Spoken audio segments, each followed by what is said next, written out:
Hi, it's Tony. If you do peer-to-peer fundraising, walks and rides, check out rallybound.com. They're good people. Really.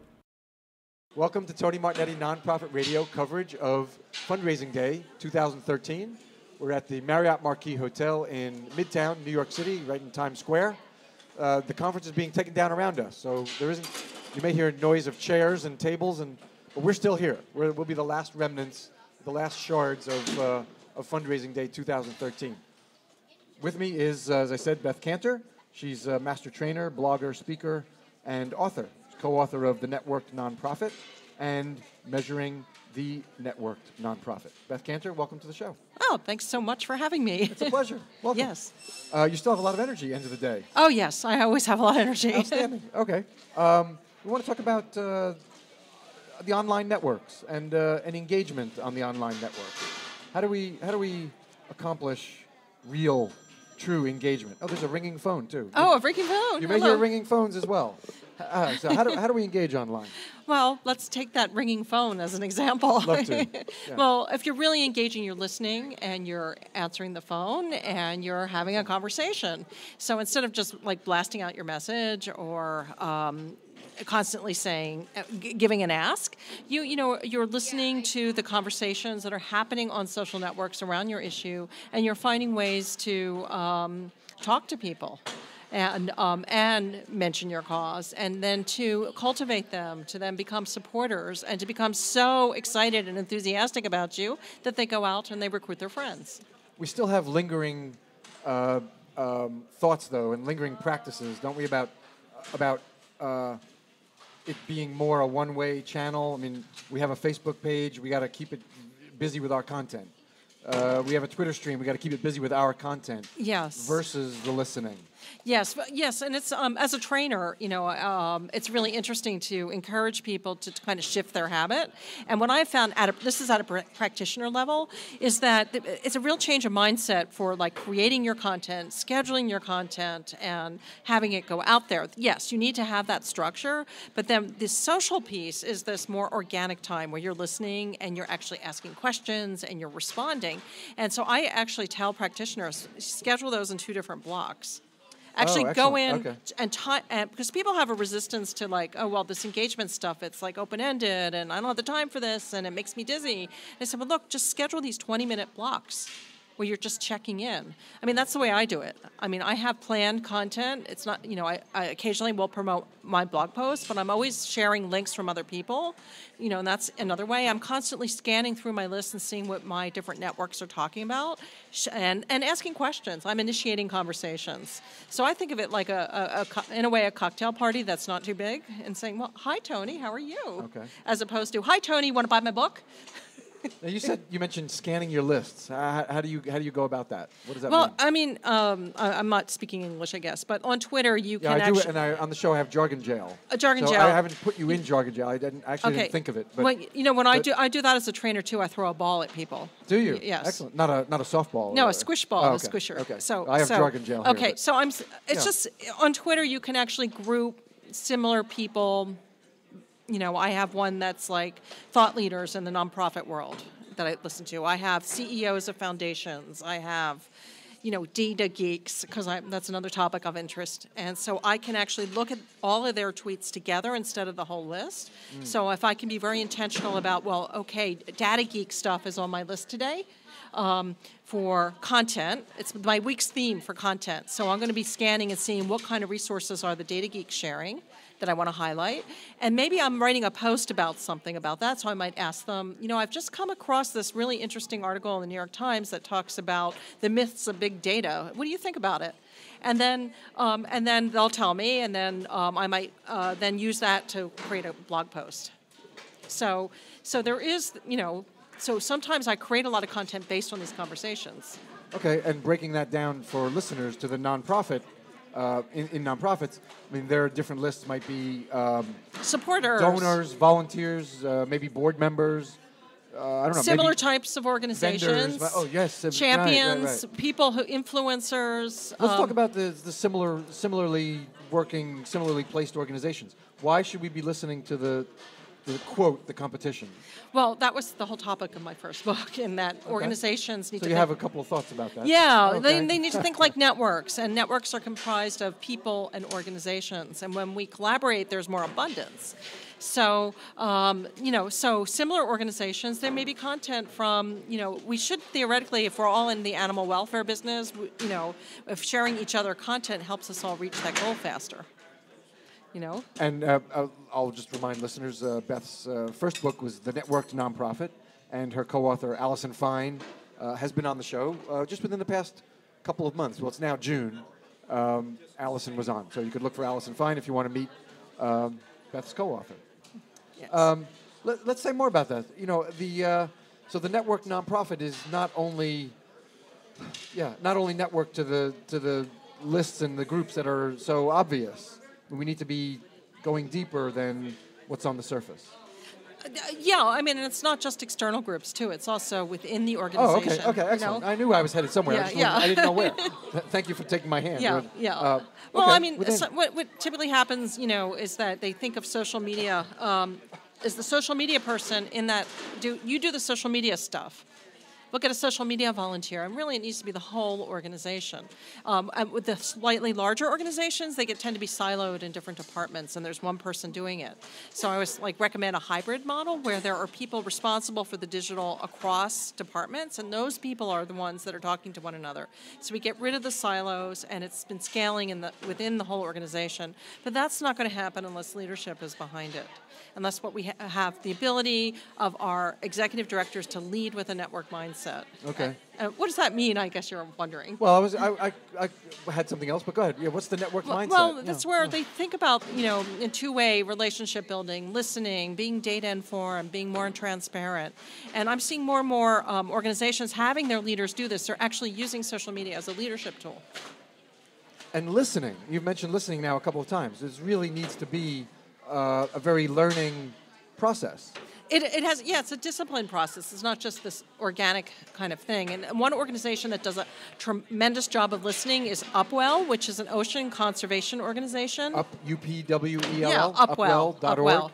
And so they work in a very network way in that they do all this listening and monitoring about the chatter that's going on around ocean conservation. And when they spot an opportunity, then they activate their networks of ocean conservation organizations to then distribute content and conversations around ocean conservation. I'll give you an example. Yeah. Okay, so they monitor different keywords that are related to their goals, and one of them happens to be sharks, because they're interested in shark conservation. Okay. And so imagine this visual, and all of a sudden there's a pink line, and it spikes, and that's mentions of the word shark on social networks. It's a shark fin. It's a shark thing. It's a shark fin. Right, exactly. And it comes back down and draws a shark fin. Right, and so I'm like, what is that? And so they found that a lot of people were using this hashtag Shark Week. Okay, on the Discovery Channel, Shark Week. No, go ahead. No, I don't. This guy is swimming in a shark cage, and sharks are following him. Okay. Anyway, so but they didn't know about it. They found out about what that's why the word shark was. They spiking, learned about it because the Discovery Channel program, and there's all these people who are interested in sharks. So they analyzed they did a content analysis of the conversations, and it broke down into three ways. So there was a small segment was sharks. They're terrified of sharks. People who are afraid of Jaws happening. Shark attacks. Bump, bump, bump, bump, bump. Okay, right. Then there were people who were, yay, sharks. Yay, shark conservation. That was their people. But that was only a third. The other 2/3 happened to be people who were just like sharks. And they said that's an opportunity. We can insert the conversation about shark conservation into this general conversation happening about sharks.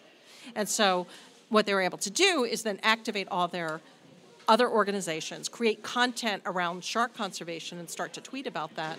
And they were able to actually measure that they did, in fact, increase the conversation about shark conservation. You talked about breaking down the silos and empowering people throughout the organization to be engaged online. But that comes with some risks.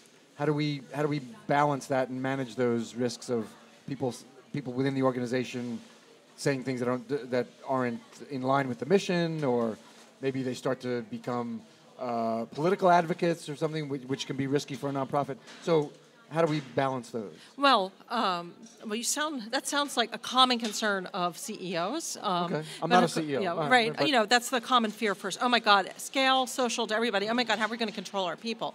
Well, first there's this level of trust our people. The second thing is we have a rule book known as the social media policy, and then there is a lot of training and support. Okay. And if it's a larger organizations, you might start with the people who are excited about it and that you trust to have professional guidelines, etc.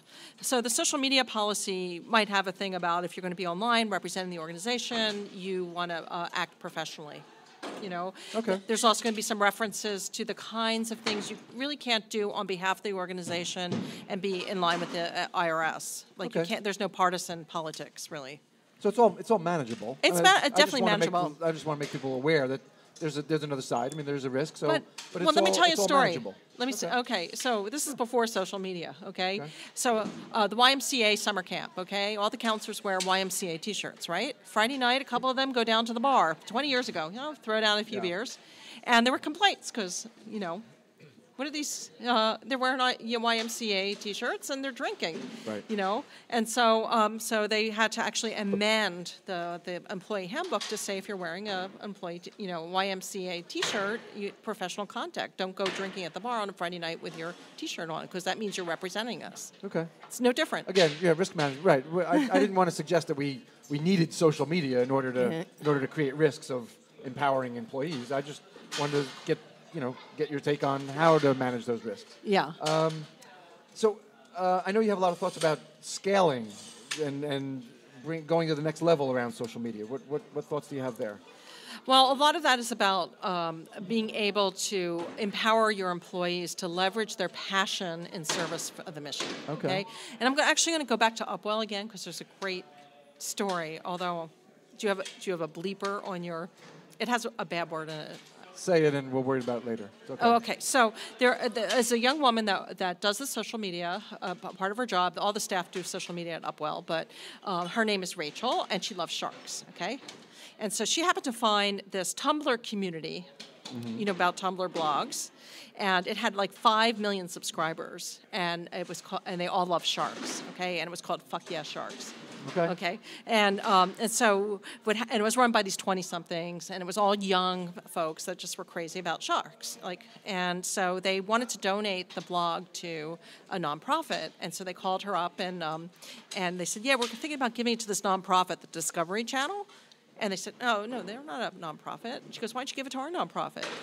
And so then it was brought back, and the executive director. It was discussion: do we own a web property that has a swear word in it as part of our institutional? Mm-hmm. Do we swear online? Is that appropriate?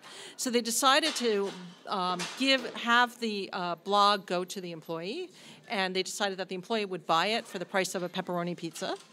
And so the blog was transferred over. And now Rachel gets to spend 2 or 3 hours of her job tending to the Fuck Yeah Sharks blog.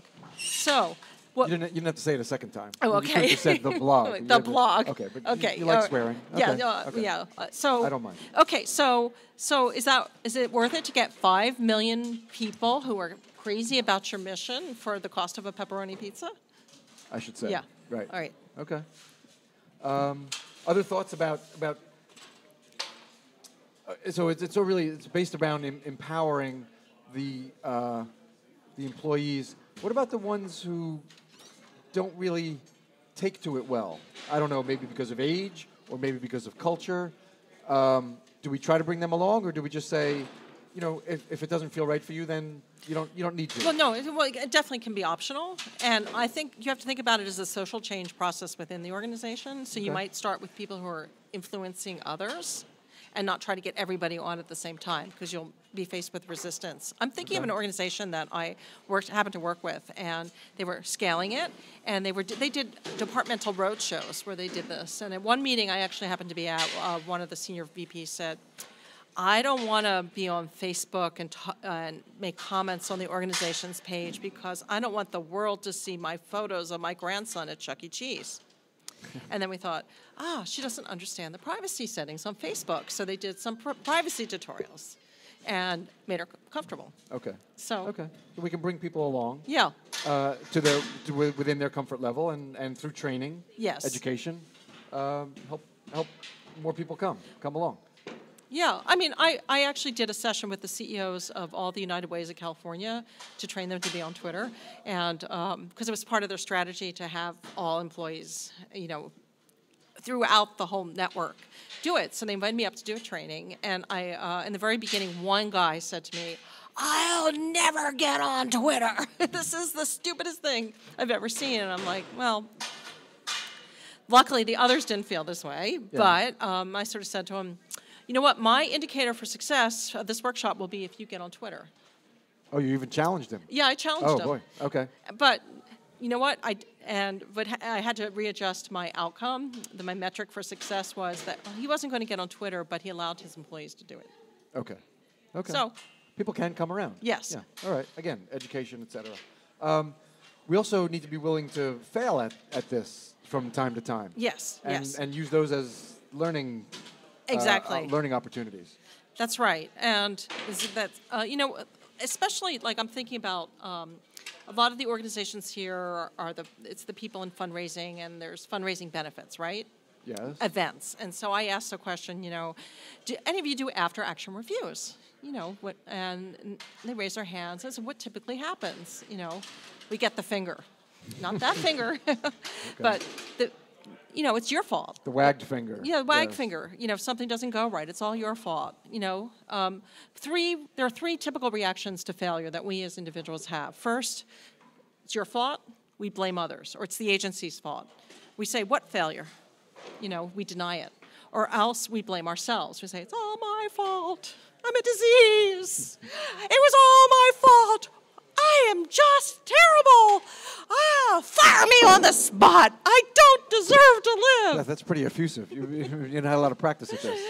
Exactly. Okay. So it's based on Saul Rosenzweig's research about psychological profiles of how we deal with making mistakes. So it falls into one of those three typologies. So we need to understand what is our personal reaction to failure, and then once we're aware of it within ourselves, we can understand how it plays out within the organization, and then we need to make the acceptance of failure part of the way we do our work, so we can get to the learning.